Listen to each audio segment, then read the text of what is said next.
Radio Virgen del Pinar, un programa que lucha contra la despoblación desde la información. Bienvenidos a Radio Virgen del Pinar. Yo soy Javier Chavarría y hoy me encuentro acompañado de mi hermano Miguel Chavarría. ¿No es así? Así es, Javier. Un mes más acercaremos a nuestros oyentes la actualidad de nuestro pueblo y la Alcarria conquense. Pondremos especial énfasis en San Martín, festividad que se celebra en este mes de noviembre en nuestro pueblo. Y por ello hemos realizado una tertulia donde analizamos el origen histórico y la evolución de la festividad de nuestro patrón. Os animamos a escucharlo porque es verdaderamente interesante. Y sin más dilación, vamos allá. Estás escuchando Radio Virgen del Pinar con Javier y Miguel Chavarría. Las noticias de tu pueblo. Se presenta en Cañaveras la guía Hábitos Saludables para un escenario de confinamiento. El pasado 7 de noviembre se celebró a las 12:30 en el Centro Joven la presentación de la guía de los hábitos saludables, actividad propuesta por el CEDER Alcarria conquense, en el que se trataron temas de psicología, nutrición, fisioterapia o entrenamiento. Los asistentes pudieron obtener un ejemplar con esta guía y un pendrive informativo sobre estos hábitos. Cañaveras celebra las fiestas patronales de San Martín. Como marca la tradición, en noviembre han tenido lugar las fiestas de San Martín. Se celebraron el día 10, 11 y 12 de este mes. Entre todos los actos que se celebraron, destacar la misa de los difuntos del sábado, la comida popular, el campeonato de mus o la chocolatada, así como las procesiones, tanto la del sábado como la del domingo, y la fiesta mayor del domingo. Un año más ha logrado reunir a numerosos vecinos y visitantes del pueblo de Cañaveras y lograr generar un ambiente festivo y de hermandad en nuestro pueblo. Felicitamos a la Hermandad de San Martín y a la Comisión de Festejos por la estupenda organización de estos días. Las noticias de tu comarca. Preocupación en Huete y en toda la Alcarria conquense por la oleada de robos que se está sufriendo en el último mes. El alcalde obtense Fran Domènech ha señalado en declaraciones a Voces de Cuenca la gran preocupación que sienten los vecinos que están redoblando la vigilancia para evitar ser víctimas de sustracciones. El primer edil de Huete indica que en su pueblo han sufrido 3 robos desde el 25 de octubre y tienen conocimiento de al menos otros 2 en este mismo periodo de tiempo, uno en Carrascosa del Campo y otro en Paredes. Por las redes sociales hay vecinos que apuntan que también se han producido robos en otros pueblos de la zona, como Saceda Trasierra, Alcázar del Rey y Torrejoncillo del Rey, si bien el alcalde de Huete no los ha confirmado. Una casa de tinajas convierte objetos recuperados en un auténtico museo. José Luis Expósito, electricista jubilado, lleva décadas recuperando y reparando objetos que recupera de basureros y centros de reciclaje. Tal es su afición que ha convertido su casa en la localidad alcarreña de Tinajas en un verdadero museo. Comenzó a coleccionar este tipo de objetos cuando tenía 13 años, cuando viviendo en Barcelona debido al éxodo rural de los años 60, se formaba como aprendiz de lampista y fontanero. Lo único que lamenta el dueño de la casa museo es la poca afluencia de gente que le visita. A Expósito le gustaría que su casa se convirtiera en un verdadero museo que contara con el apoyo de las administraciones locales y provinciales. Aprovechando la ocasión, querría invitar a los políticos locales para que conozcan el valor de esta colección, afirma Expósito en declaraciones a Voces de Cuenca, cuya única exigencia es hacer realidad el sueño de que el museo lleve su nombre. Agenda. Ya está finalizando noviembre y es el momento de que planifiquemos qué vamos a hacer en el próximo mes, y desde Radio Virgen del Pinar os queremos ayudar. En primer lugar, os queremos invitar a participar en el curso que se va a impartir en nuestro pueblo sobre habilidades informáticas, que tendrá lugar entre el 11 y 14 de diciembre. Se celebrará por las tardes en un horario que informaremos en breve. También en el mes de diciembre tendrá lugar la inauguración del Belén de la Casa Hermandad. Como todos los años, informaremos de la fecha de la misma en nuestras redes sociales. Os invitamos a participar en las actividades navideñas propuestas por la Hermandad. Una mirada al pasado, con Gloria Triguero. Este mes, en una mirada al pasado, como siempre, Gloria nos trae un interesantísimo reportaje. Así es, Javier. En el mismo sigue profundizando sobre la historia de la panadería de Moya. Adelante, Gloria, cuéntanos. Saludos, Miguel, Javier y a todos los oyentes de Radio Virgen del Pinar. Finalizábamos el programa anterior contando que el padre de Antonio se hizo cargo de la panadería. También se produce un cambio de nombre, ya que antes figuraba su madre. Por ello, tiene que efectuar un pago a la Delegación de Industria de Cuenca. Una vez que es propietario, se da de alta en dicha delegación como panadería, con fecha 24 de enero de 1957. El padre de Antonio inicia el trabajo del pan, pero no deja la fabricación de dulces, aunque la mantendrá por poco tiempo, ya que el trabajo de la cocción iba en aumento. Poco a poco se empieza a vender el pan y ya no se admiten masas de las casas. Antonio comenta que, dada la buena vista comercial y las innovaciones que adoptaba en los negocios, su padre comienza a fabricar barras. Antes eran solamente panes redondos. En un principio, este formato no es bien acogido por el público, pero no solo en Cañaveras, sino también en muchas comarcas de España, principalmente en el medio rural. El labrador trabajaba de sol a sol, comía en el campo y llevaba un pan redondo, porque este formato se resecaba menos que la barra. En los pueblos se llegaba a decir que con las barras se comía mucho y era una ruina. La gente que viajaba a Cuenca en los coches de línea traía barras a los pueblos y presumían delante de la gente. Se consideraba un gasto extra del viaje a la capital y un artículo de lujo. Ahora este formato está generalizado en todo el territorio español. La barra tiene otro comer, ya que se cuece uniformemente por la forma de su hechura. Se hace a partir de una bola de masa, se aplasta, se pliega y se forma. Pedro José cesa en el oficio de los caramelos y pasteles. Una vez adquirida la panadería en propiedad, aumenta la venta de pan en el pueblo. Y un hecho muy importante, comienza a llevar pan a los pueblos colindantes. Esto es una demostración más del carácter promotor e impulsor para los negocios del padre de Antonio. La hermana de Antonio, Yeri, continuaba siendo el mayor y mejor puntal para la nueva actividad emprendida.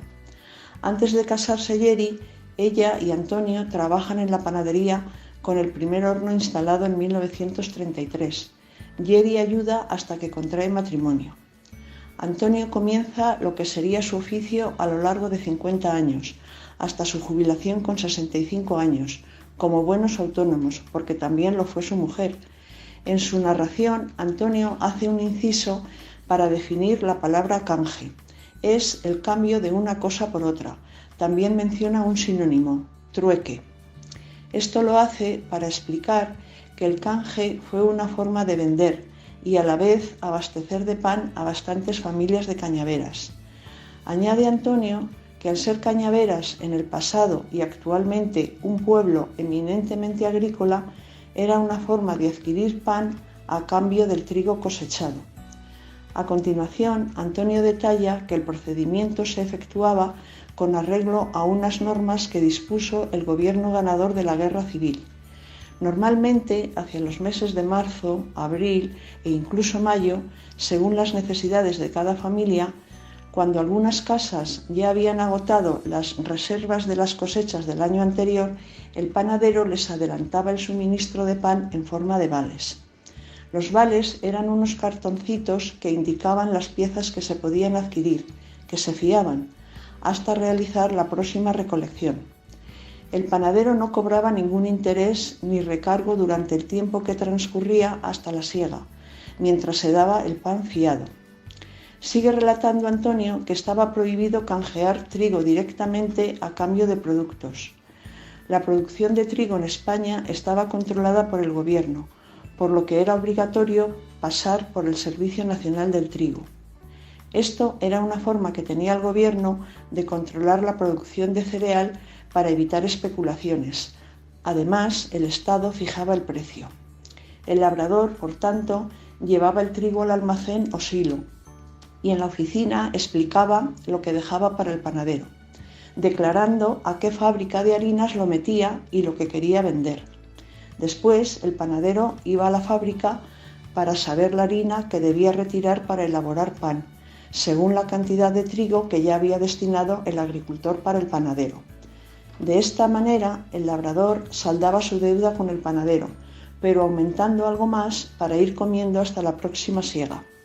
Antonio comenta que ha considerado interesante hacer este inciso, ya que de esta manera se sabe algo más de la historia de Cañaveras y fueron vivencias de nuestros antepasados. Continuaremos en el próximo programa. Muchas gracias. Estás escuchando Radio Virgen del Pinar con Javier y Miguel Chavarría.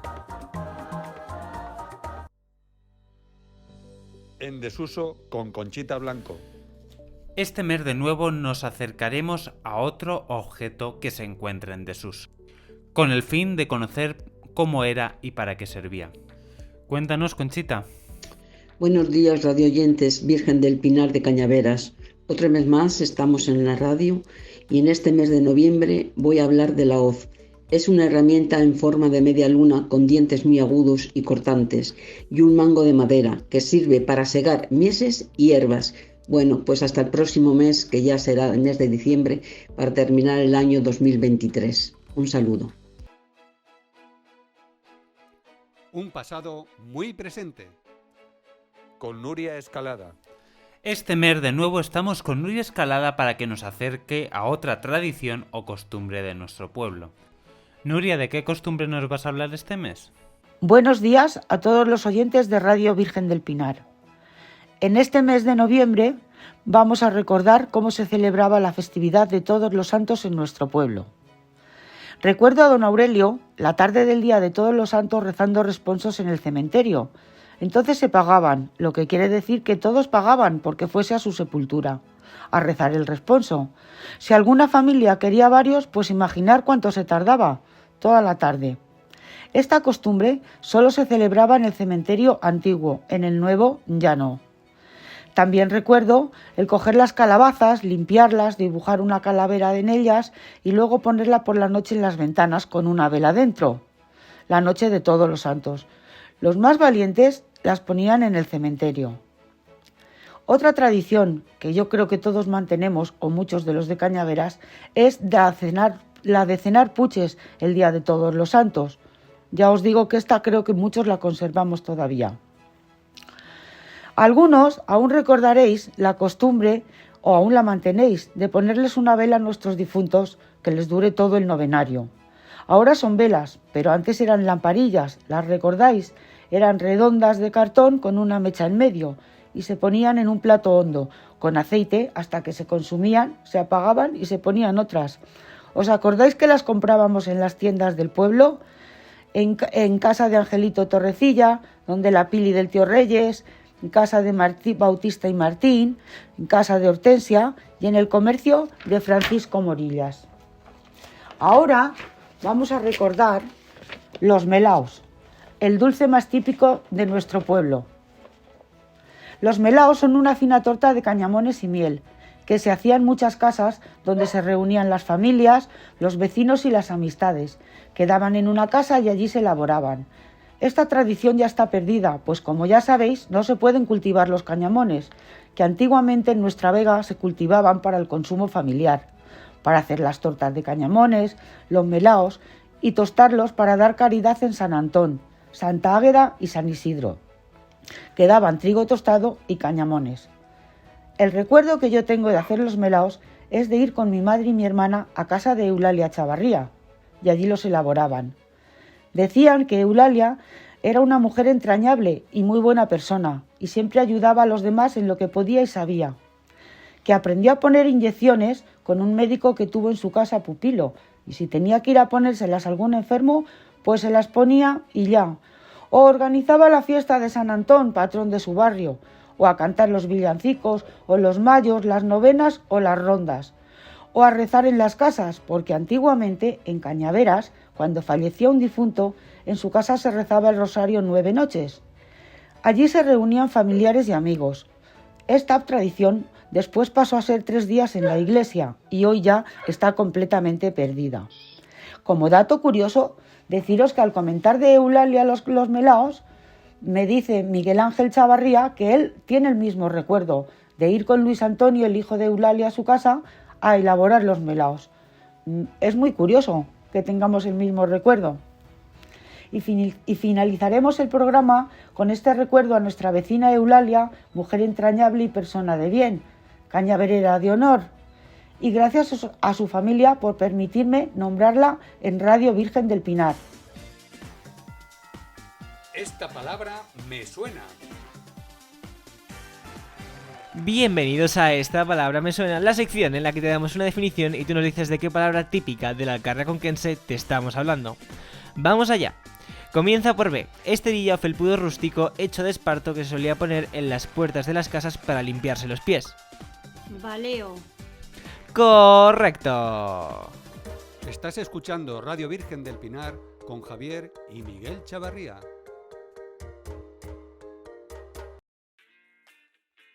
Un té con Miguel. Antes de dar paso a la entrevista, quiero dar un aviso. El próximo martes 28 de noviembre, la Hermandad de la Virgen del Pinar será entrevistada en Radio Campos. Desde aquí queremos mandar nuestro agradecimiento a nuestra emisora amiga. Y en especial a la Hermandad de Santa Ana de Carrascosa del Campo por darnos la oportunidad de participar en su programa. Y ahora sí que es el momento de pasar a la entrevista. Este mes, tertulia, y que versa principalmente de la evolución histórica de las fiestas de San Martín. Para ello contamos con Conchi Blanco, José Andrés Blanco, Julián Espada y Gloria Trigueros. Y para comenzar esta tertulia quiero dar paso a Gloria, para que nos cuente cómo y dónde nace la advocación de San Martín. Muchas gracias, Miguel. Saludos a todos nuestros oyentes. La iglesia parroquial de Cañaveras está puesta bajo la advocación de San Martín de Tours. Este santo vivió en el siglo IV. Nació en la actual Hungría en el año 316 o 317 y fue obispo de la ciudad francesa de Tours. La historia cuenta que durante el invierno del año 337, en la puerta de la ciudad de Amiens había un mendigo y la noche era muy fría. Martín partió su capa en dos, dando un trozo al mendigo para que se protegiera del frío. Cristo se le apareció vestido con la media capa que había dado al mendigo como gesto de agradecimiento por su acto de bondad. Este hecho le hizo dejar la vida militar, se ordenó sacerdote y su fama se extendió por toda Francia. Cuenta la tradición que Dios recompensó a San Martín por compartir su capa con el mendigo, haciendo que la meteorología cambiara durante unos días, invirtiendo el frío del mes de noviembre en unos días cálidos, lo que conocemos como el veranillo de San Martín. San Martín falleció el 8 de noviembre del año 397 y sus funerales solemnes se celebraron en Tours el 11 de noviembre. Antiguamente se llamaba capellán al sacerdote que custodiaba la capa de San Martín y la capilla del oratorio en el que se conservaba dicha capa. Era la que llevaban como una insignia sagrada los reyes de Francia cuando iban a la guerra. Y ahora que ya conocemos la historia de San Martín, creo que es el momento de que nos contéis, tertulianos, cómo recordáis las fiestas de San Martín en vuestra infancia. San Martín, en mi adolescencia, tengo recuerdo de ir a misa y a la procesión con mis padres y hermana. Este día era para mí muy familiar, celebrando el santo de mi tío Martín. ¿Y tú, José Andrés, cómo lo recuerdas? Recuerdo unas fiestas muy entrañables. Antiguamente eran unas fiestas, según contaba la gente mayor, para los solteros. Hoy ya participa más ya todo el pueblo. También recuerdo el baile que se hacía en casa de la Herminia, debajo de su casa, la comida, su misa y procesión. ¿Y tú, Julián, cómo lo recuerdas? Hola, Miguel. Un placer poder pasar este rato tan agradable con vosotros y referente a tu pregunta. Bueno, el San Martín que yo recuerdo de pequeño pues es totalmente distinto al que hoy tenemos la suerte de conocer.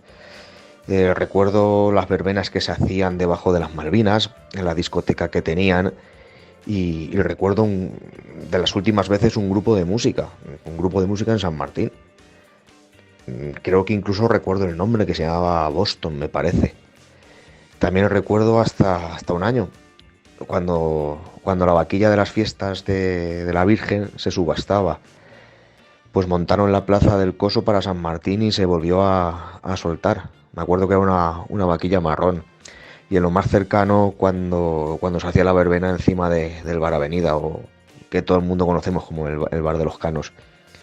Pero en lo lúdico solo había música, y en lo religioso no se veían las procesiones que tenemos ahora, junto con las ceremonias que se tienen ahora.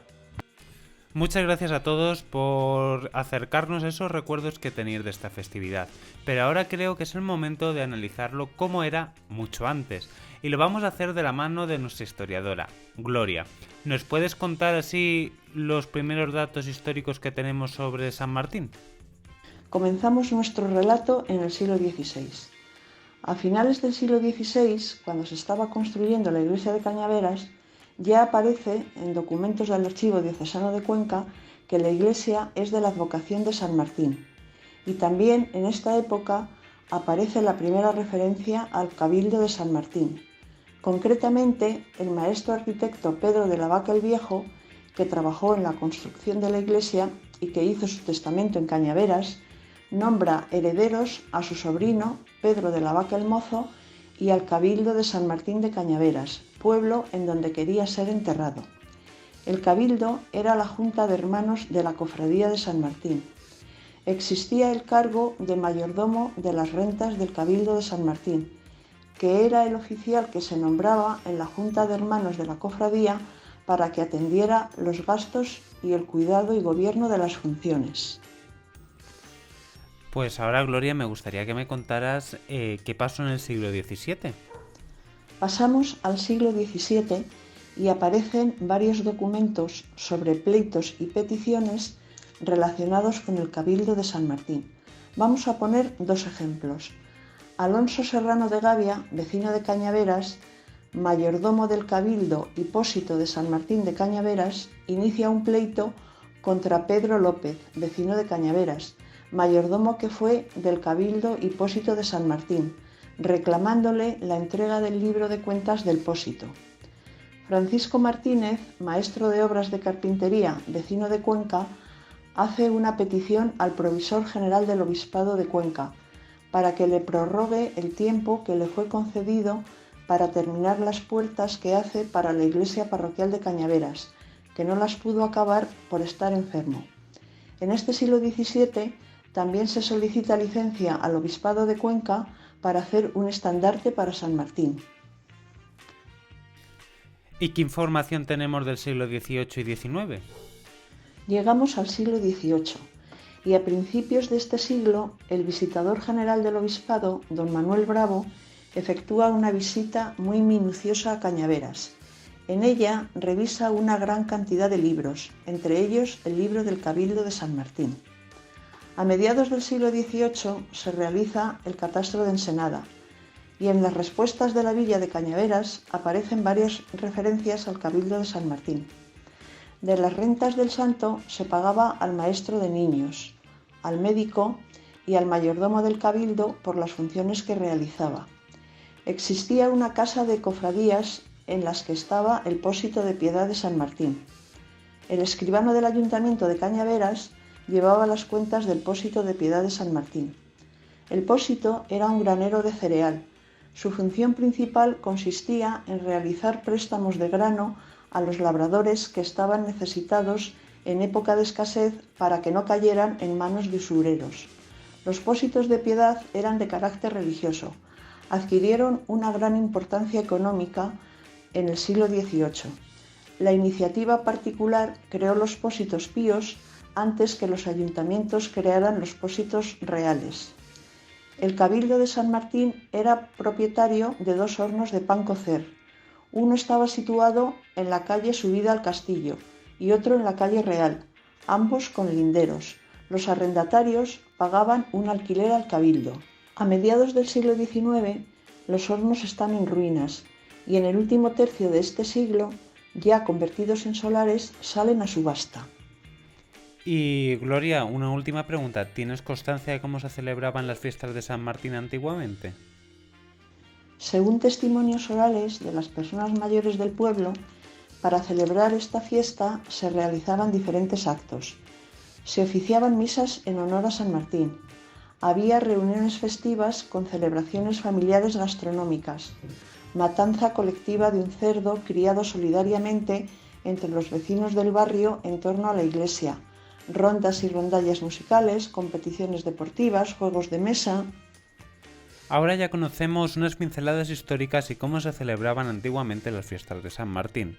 Y estoy seguro que un gran revulsivo para mejorar estas fue la fundación de la Hermandad de San Martín.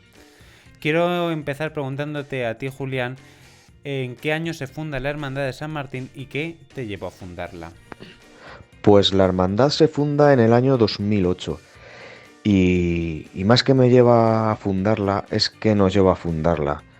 El motivo de lanzarnos a esta aventura a los que la fundamos por aquel año fue darle a nuestro patrón la importancia que se merecía, dar una celebración digna y trabajar, recuperar y sobre todo luchar por nuestras tradiciones y costumbres, aun sabiendo de la necesidad de darles quizás un toque más moderno o acorde a nuestra época.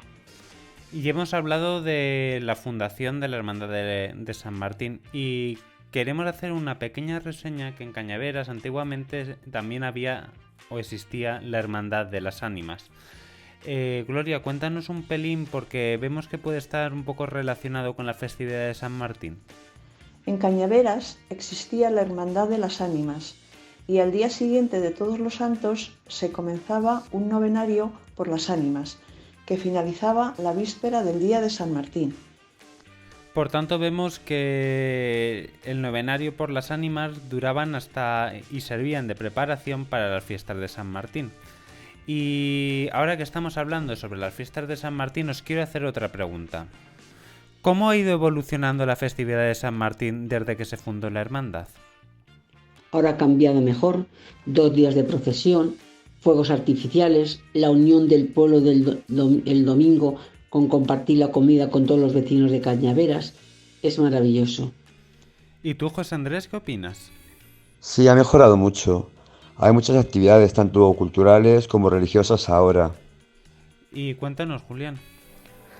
La verdad es que tanto lúdicamente como religiosamente o en los actos de la hermandad ha ido evolucionando a pasos agigantados. Desde la importancia que se le dio a las procesiones, donde ahora desfilamos con 16 banceros, a ir más gente con capa o casi la perfección de nuestros banceros desfilando, dándole cada año más importancia a la ceremonia religiosa y, cómo no, el hecho de poder desfilar al lado de la mejor banda que tenemos en la provincia de Cuenca, tanto sábado y domingo como en la banda de las mesas. Y lúdicamente, con el trabajo de la comisión de festejos, amigos del Toro de Fuego y de los vecinos, se está consiguiendo unas fiestas que los vecinos se guardan en su calendario año tras año.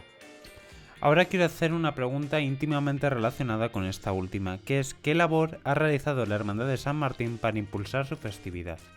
La hermandad ha realizado muchas y diversas cosas, como la recuperación del ramo en Semana Santa, la recuperación de la capa castellana, la chocolatada, la degustación del vino en la comida del domingo. ¿Y tú, Julián, qué opinas?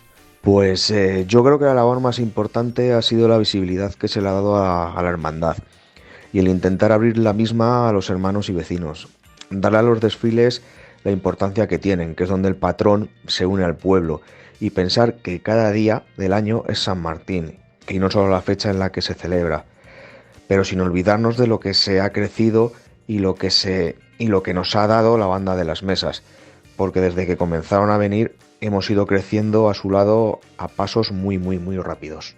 ¿Os parece que ha ganado popularidad la festividad de San Martín en los últimos años? Sí, ha ganado mucho. Gracias a la hermandad, a los hermanos mayores, al grupo de danzas y aparoteos de la Virgen del Pinar y de San Martín, a la Asociación de Peñas, a los amiguetes del Toro de Pólvora y a los vecinos del pueblo que elaboran la caldereta del sábado y las comidas típicas para el domingo. Todo el pueblo se implica mucho, la verdad. Son unas fiestas muy acogedoras. Julián, te quiero preguntar ¿qué os ha llevado a realizar el hermanamiento con la Virgen de los Llanos y el Niño de la Bola?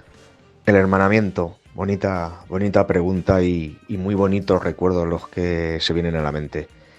Lo primero, pues la gran amistad que unía y que sigue uniendo a las 3 hermandades. Y quizás, como dijeron nuestros hermanos del Santo Niño de la Bola después de desfilar este mes de enero allí en las mesas, la cabezonería de un presidente. También el unir diferentes costumbres, tradiciones y hacer de ello, pues no solo un hermanamiento entre hermandades, sino también entre pueblos. El hecho de poder ir a Santa María de los Llanos y pasear por sus calles sabiendo que estás en tu casa. Y todo ello también, pues, con la culpa de la banda y una marcha que han sido que nos han unido y lo que nos unía. Porque hay que recordar que nuestra marcha a San Martín pues se estrenó allá por el año 2016, el 15 de agosto en Santa María de los Llanos, y a los 2 días volvió a sonar en las mesas. Esos días yo tuve la suerte de enamorarme de la Reina Samaritana y del niño más bonito de la Mancha. Pero visto lo que ocurrió ese día en Cañaveras y lo vivido después, yo creo que fue un acierto y que sin llegar a darnos cuenta, y que no vamos a llegar a darnos cuenta, por así decirlo, de la que liamos. ¿Nos puedes adelantar, Julián, algún proyecto de futuro de la Hermandad de San Martín? Bueno, Miguel, pues a día de hoy estamos descansando un poco porque han sido estos últimos 2 años un poco ajetreados, donde hemos, como dije antes, entre comillas, la liamos en Cañaveras, luego nos tocó en Santa María y luego en las mesas. Y creo que también está bien pues darnos un pequeño tiempo de descanso. Ya después de este tiempo tenemos varias ideas, pero de ellas mejor ya se hablarán en su día. Sorpresa. Quiero concluir dándole las gracias a todos los tertulianos que hemos tenido hoy. Gracias a vuestras vivencias, experiencias y testimonios nos habéis ayudado a conocer en profundidad cómo ha evolucionado y es hoy en día la fiesta de San Martín. Por último, quiero ceder la palabra a Gloria para que acabe haciendo una petición como fin de programa. San Martín fue un hombre de oración. Su faceta principal fue la caridad. Pasó haciendo el bien. Sus milagros, como los de Cristo, fueron milagros de caridad. Que San Martín nos obtenga de Dios la gracia de recordar siempre que todo favor que hacemos al prójimo lo recibe y lo paga Jesucristo como si se lo hubiéramos hecho a Él en persona. Has escuchado Radio Virgen del Pinar, el podcast que te acerca a Cañaveras y lucha contra la despoblación desde la información.